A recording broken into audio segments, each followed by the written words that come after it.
अस्सलामुअलैकुम। उर्दू टीवी के कशिश खबरनामे में आपका इस्तकबाल है। मैं हूं मोहम्मद अब्दुल मोहसिन और इस खबरनामे की शुरुआत करेंगे हम सुर्खियों से।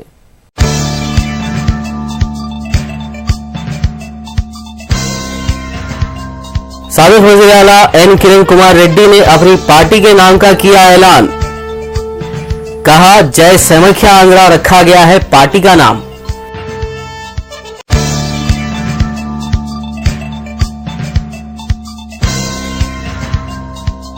प्राणहिता चिवेला को कौमी असासे करार दिया जाएगा। मरकजी वजीर जयराम रमेश ने फिर दिलाया यकीन।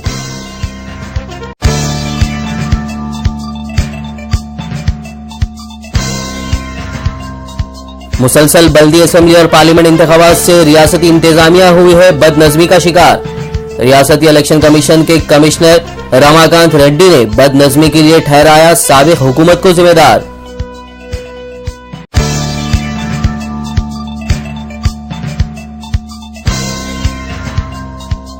तेलंगाना के लिए एहतजाज के बाद उस्मानिया यूनिवर्सिटी में अब केसीआर के खिलाफ हुआ मुजाहरा। एहतजाजियों ने केसीआर का पुतला किया नजर आतिश।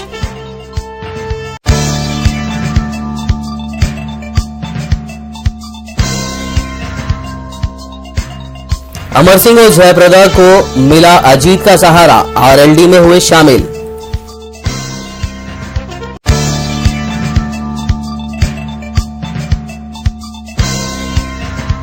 पीएम ओहदे का ख्वाब देख रहे थे नीतीश कुमार, इसीलिए तोड़ दिया इत्तेहाद, मोदी ने दिया बयान।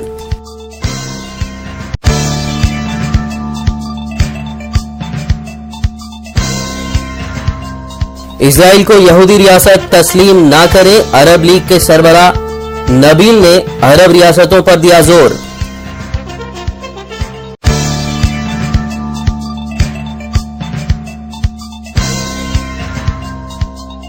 और वर्ल्ड वाइड वेब के 25 साल मुकम्मल, दुनिया की आबादी के 40% लोग कर रहे हैं इंटरनेट का इस्तेमाल।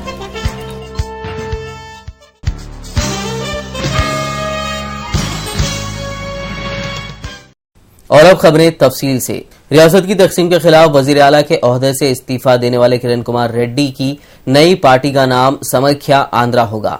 किरण कुमार रेड्डी ने पीर की शाम बाज़ाब्ता तौर पर अपने पार्टी के नाम का ऐलान कर दिया है। खबर यह है कि 12 मार्च को राजमहंड्री में एक बड़ी रैली में इस पार्टी का जश्न मनाया जाएगा। और खबर यह भी है कि साबिक वज़ीर आला की पार्टी समाख्या आंध्रा का क़याम सीमांध्रा के लोगों की उम्मीदों को पूरा करने के लिए किया गया है। प्रेस कॉन्फ्रेंस के दौरान अपनी पार्टी के नाम का ऐलान करते हुए किरण कुमार रेड्डी ने चंद्रबाबू नायडू और बीजेपी पर भी तनकीद की। साथ ही उन्होंने कहा कि कांग्रेस और बीजेपी ने मिलकर तश्कील तेलंगाना का फैसला किया है और इससे सीमांध्रा की आवाम को काफी नुकसान पहुंचाया और सीमांध्रा की आवाम के साथ नाइंसाफी की गई है। जय समाख्यांध्रा పార్టీ యొక్క పేరు ముహూర్తం కరెక్ట్గా ఉంది కాబట్టి చెప్పాను ఆ టైంలో. దీంట్లో కోట్లాది మంది ప్రజలు సమైక్యాంధ్ర నినాదంతో కోట్లు సార్లు జపించిన పేరునే దీంట్లో అంశం ముఖ్యంగా ప్రజల యొక్క మేలు కోసం జరగాలి తప్ప రాజకీయ నాయకుల కోసమో రాజకీయ లాభం కోసమో రాజకీయ వైస్ ప్రెసిడెంట్స్గా సాయి ప్రతాప్ గారు, ఉండవల్లి అరుణ్ కుమార్ గారు, సబ్బం హరి గారు, హర్ష కుమార్ గారు, శైలజానాథ్ గారు, పిటాన్ సత్యనారాయణ గారు, వీటితో పాటు జనరల్ సెక్రటరీస్ డాక్టర్ తులసిరెడ్డి గారు, శ్రీనివాస్ గారు, టి త్వరస్వామి గారు, ఎంవి రత్నాబిందు గారు, డాక్టర్ జి గంగాధర్ గారు ఉంటారు, బండి సుధాకర్, వీరు మెంబర్స్గా ఉంటారు. ఇది చిన్న కమిటీ వేయటం జరిగింది. దీని తర్వాత స్ట్రక్చర్ని ఇంకా మార్చుకోవటం జరుగుతుంది. जयराम रमेश ने इस बात को दोहराया कि प्राणहिता को कौमी असासे करार दिया जाएगा। वो कांग्रेस पार्टी के मुनक्किदा शुक्रिया के जलसे को मुखातिब कर रहे थे। सेंट्रल वाटर बोर्ड की तरफ से देर से इजाजत मिलने की वजह से प्राणहिता को कौमी असासे करार नहीं दिया जा सका था। उन्होंने कहा कि इस मसले पर काम चल रहा है। मरकजी वजीर जयराम रमेश ने यकीन भी दिलाया कि दोनों इलाकों के साथ इंसाफ किया जाएगा। रियासती इलेक्शन कमीशन ने रियासत में एमपीटीसी और जेडपीटीसी इंतखाबात के लिए एलामिया जारी करते हुए कहा कि 6 अप्रैल को ये इंतखाबात मुनक्किद होंगे। 17 ता 20 मार्च तक पर्चा नामजदगी दाखिल की जा सकती है। 21 मार्च को पर्चा नामजदगी की जांच होगी। 24 मार्च तक नामजदगियों से दस्तबरदारी का मौका रहेगा। 6 अप्रैल को पोलिंग होगी, जबकि 7 अप्रैल को जरूरी हलकों में दोबारा पोलिंग की जाएगी। इसके बाद 8 अप्रैल को सुबह 8 बजे से वोटिंग की गिनती का अमल शुरू किया जाएगा। కాకపోతే దేశంలోని అత్యున్నత న్యాయస్థానం సుప్రీంకోర్టు ఒక ఆదేశం వెలువరించింది. ఆ ఆదేశం ప్రకారం ఇవాళ 10 మార్చి కల్లా మేము ఎన్నికల నోటిఫికేషన్ జిల్లా పరిషత్, మండల్ పరిషత్, ఎంపీటీసీ, జెడ్పీటీసీ ఎన్నికల నోటిఫికేషన్ విడుదల చేయాలని సుప్రీంకోర్టు ఆదేశించింది. కాబట్టి మేము రాష్ట్ర ప్రభుత్వాన్ని మళ్ళీ రిజర్వేషన్స్ కోరాం.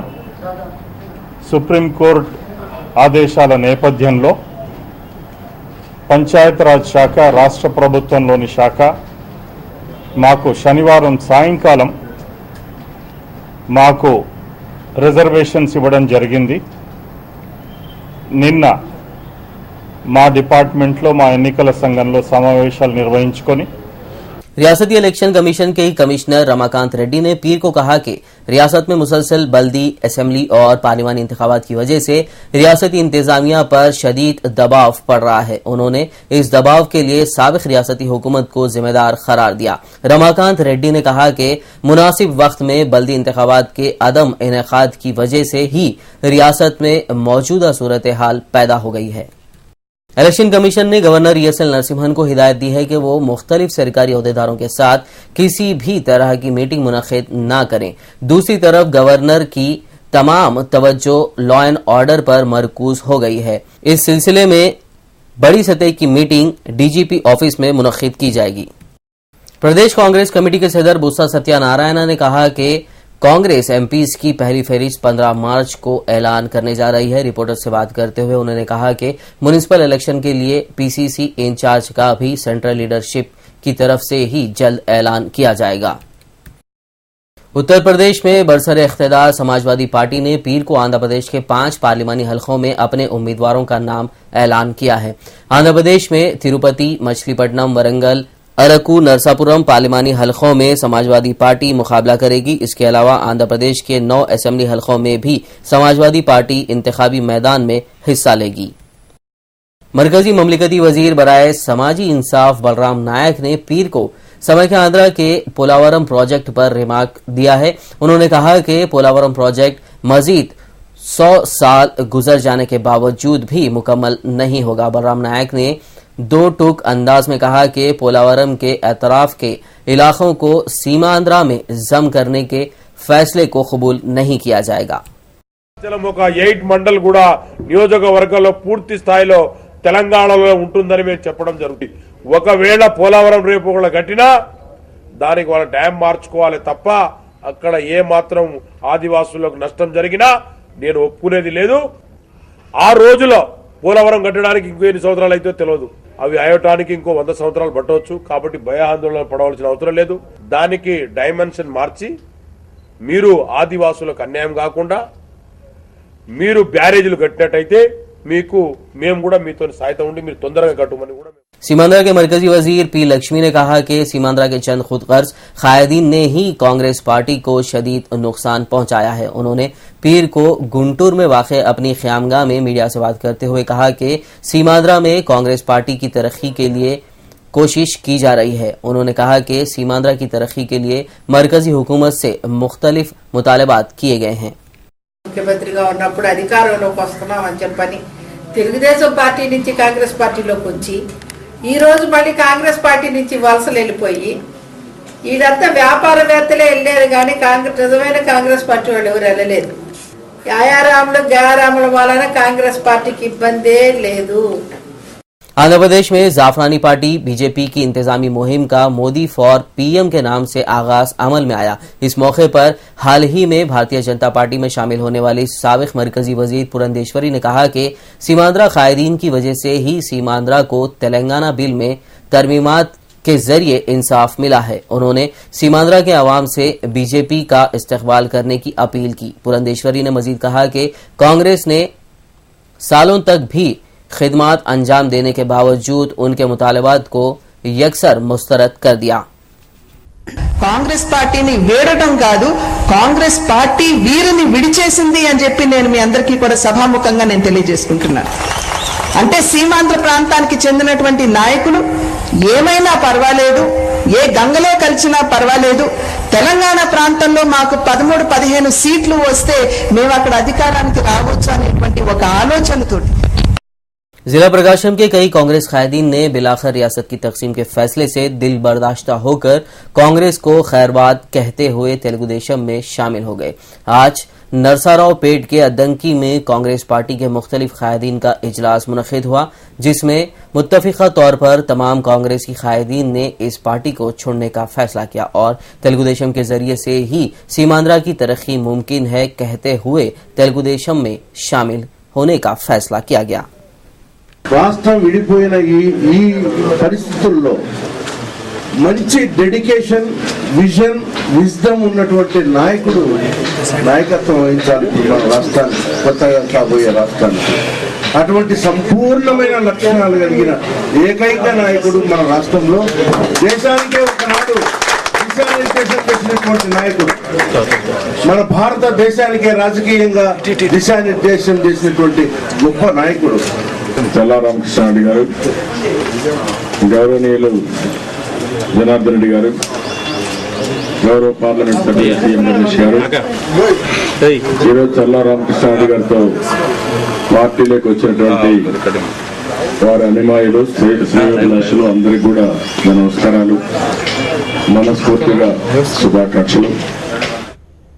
हमेशा तश्कील तेलंगाना के लिए जिद्दोजहद करने वाले उस्मानिया यूनिवर्सिटी के तुलबा ने पीर को तश्कील तेलंगाना में अहम रोल अदा करने वाली जमात TRS के सरबराह के चंद्रशेखर राव के खिलाफ शदीद एहतजाज किया। साबिक में KCR की जानिब से कॉन्ट्रैक्ट मुलाजिमीन की मुलाजमत को बहाल करने से मुतालिक किए गए ऐलान के खिलाफ उन्होंने KCR के डमी पुतले की यात्रा भी निकाली और पूरे यूनिवर्सिटी में रैली मुनज़्ज़म की। इस दौरान KCR के पुतले को नजर आतिश भी किया गया। एहतजाजियों ने इस मौके पर KCR को उनके ऐलान को वापस लेने का मुतालबा भी किया।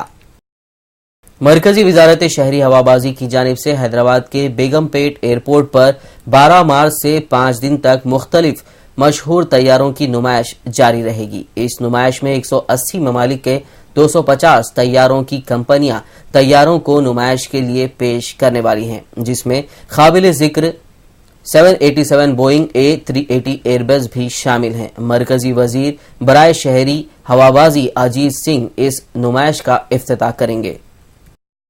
नाज़रीन, कशिश खबरनामे में फिलहाल वक्त हुआ एक छोटे से ब्रेक का। ब्रेक के बाद भी खबरों का सिलसिला इसी तरह जारी रहेगा। मिलते हैं इस छोटे से ब्रेक के बाद।